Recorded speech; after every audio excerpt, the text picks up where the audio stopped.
Бұл өнім дәл қазір Ақтау қаласында сыйлықта тұр, иә, зығыр дәнінің майы. Өзі құртақандай болса да көп затқа пайдалы. Бұны іштей қолдануға да болады, сонымен қатар сырттай да қолдануға болады. Іштей қолдануға болатын себебі бұл холодный отжим, иә. Біле білсеңіз, осы майды ішетін болсаңыз, жүрек ауруларының алдын аласыз, сонымен қатар теріңіз сізге рахмет айтатын болады. Өйткені бұл дәнді өзім ішкеннен кейін байқағаным, бетім тегістеліп, бетімдегі секпілдер азайды. Сонымен қатар бұл әйелдердің денсаулығына өте күшті әсер етеді.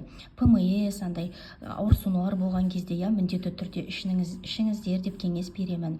Сонымен қатар бұл құртақандай майды үлкен адамға бір айға жетеді, иә, кішкентай балдарға да берсеңіз болады. Егер де сіз оны іше алмаймын, дәмі ұнамайды десеңіз, салатқа қосып ішіңіздер.